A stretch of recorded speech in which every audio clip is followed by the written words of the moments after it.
So, hi everyone! Welcome to my channel again. I-share ko sa inyo kung paano ako magkilay.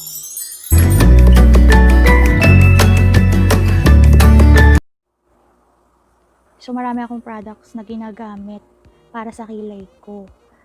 Kasi, matagal siyang matanggal. And, this is for oily skin. Kasi combination ako ng normal to oily skin. So, nag-oil up ako dito. Yan sa T-zone. So, kailangan talaga, hindi yung basta-basta pencil lang, hindi siya abot ng maghapon kung pencil lang. So, kailangan talaga, meron pang ibang products na kasama. So, let's start! So, bago tayo magkilay pala, kailangan magtitrim muna tayo ng ating kilay. Okay, so gagamitin natin itong eyebrow shaver. At saka gagamit din pala tayo ng gunting. Pag yung malaking gunting kasi baka, delikado kasi pointed yung pinakadulo. So, much better maghanap na kayo ng maliit na gunting or yung mga gunting sa panahian ng nanay nyo. Yun na lang. So, kailangan nyo pala ng angle brush na may spoolie sa dulo for trimming. Let's start. Okay. Ding. Dahan-dahan lang guys kasi baka naman mabukit na mabawasan nyo masyado. Dahan-dahan lang, baka maging bunot ang kilay nyo. Yan, sa kabila. Sa akin basta yung mga excess, tanggalin nyo din sa ilalim. Like that. Dahan-dahan. Baka mahiwa nyo ang mga talukap. Okay. Basta sundan nyo lang yung normal na tubo ng kilay nyo. Okay? Sundan nyo lang siya. Yung normal na tubo. Diba? So, dito sa taas. Dito rin. So, dapat ang kilay, guys. Pag ganito talaga siya. Walang pag ganun, no? Kasi malapit na sa pagiging Buddha yung ganun.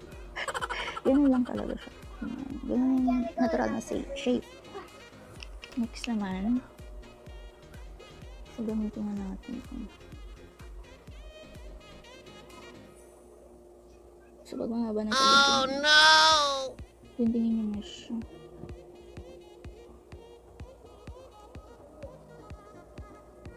Since ECQ guys, kayo na lang mag-trim ng sarili nyo kilay. Kasi wala na kayo magagawa. Okay? Wala kayong choice. I-trim nyo na yan. Tutubo rin naman yan. Huwag kayong matakot. Basta dahan-dahan lang. Okay? Ganon. So, i-up nyo ganon. Up nyo ganon. Pag may nakita kayong hair, cut nyo lang siya. See? So, sa akin, konti lang. Kasi konti lang naman yung buhok ng kilay ko. Diba? So, pag okay na siya, yan. Pwede na lang. Okay na. So, ilagyan na natin. So, gamit ko ang Nichido pencil. So, any pencil you have, like EverBilena, pwede naman yun. Kung saan kayo, kung ano preference nyo, pwede naman. So, kailangan ng concentration pagka nakikilay ka magsasalita.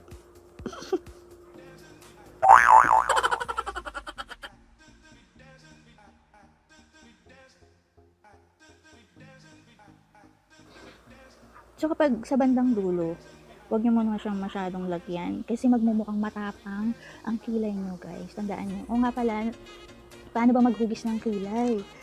So, ang kilay, nag-i-start tayo dito. Diyan. Dito. I-angle nyo dito sa nostrils nyo. Ibabaw nyo dito. Yan. And then, yung arc niya, dito.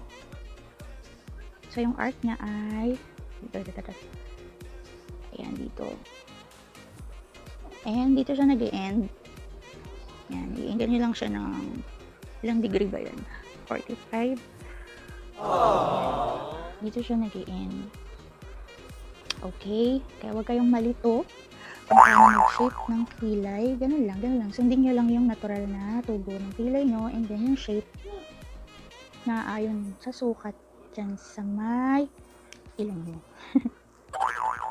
Kapag malakpad pala yung nostrils, ganun pala yung yung haba ng joke lang. So next, So, fill in. I-fill in mo. Lagyan mo ng shape. Ang kulay mo. Ayan.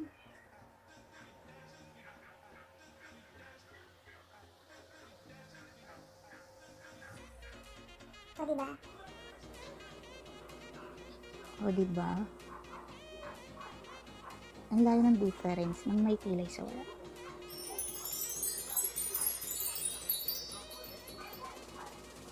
Okay, tapos dito na tayo sa gel liner. So, ang gamit ko ay Cocoa Brown ng FS. So, ito ay waterproof. And, light lang siya. Magaan lang siya sa kilay. So, konting-konti lang talaga.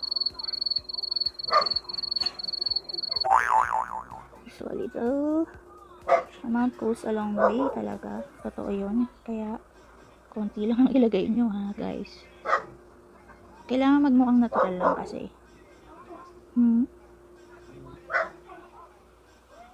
So, i-fill in the blanks nyo na yung mga blank sa kilay nyo, guys.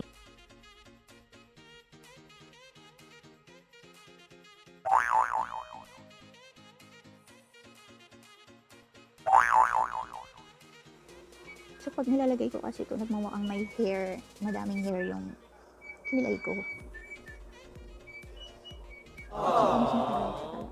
Long lasting. And matte lang siya.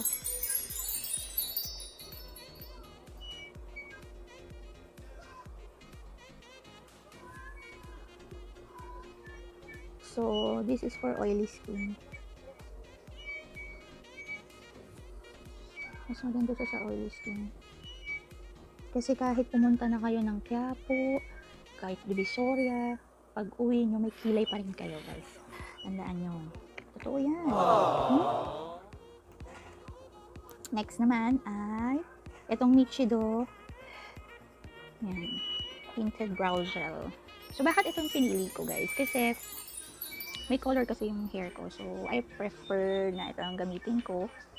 Meron namang ibang color ang Nichido. Tsaka affordable to kasi. Pero pwede rin sa face shop. Meron din dun. O ata face shop atay. Basta kahit saan meron. Pero preferred natin yung mas affordable, diba? Kasi practical na. Sa panahon na yun, kailangan practical.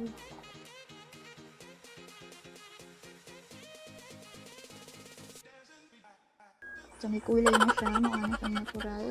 Pero na sa hair ko. Ayan. So, ano yung finishing natin sa kilay?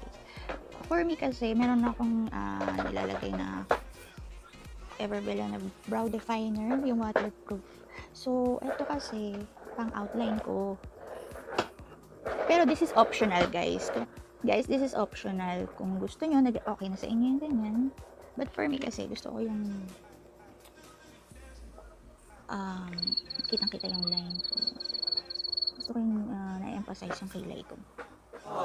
So, lagyan na natin. Ang outline lang natin to, guys. Tsaka waterproof to. Nakakadagdag ng pampatagal ng kilay, diba? And, pwede mo na siyang i-shape.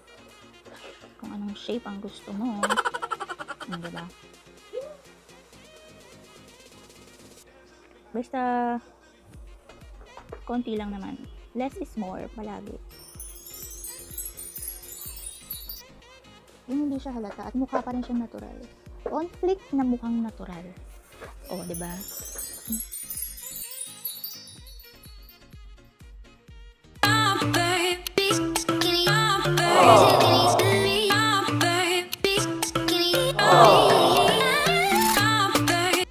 And that's it, guys. That's all I have. And that's it, guys. Ang kilay na. And that's it, guys. Ang kilay for oily skin. So, sana po nagustuhan nyo ang pag-share ko ng kilay ko. Paggawa ng kilay ko. Tama ba?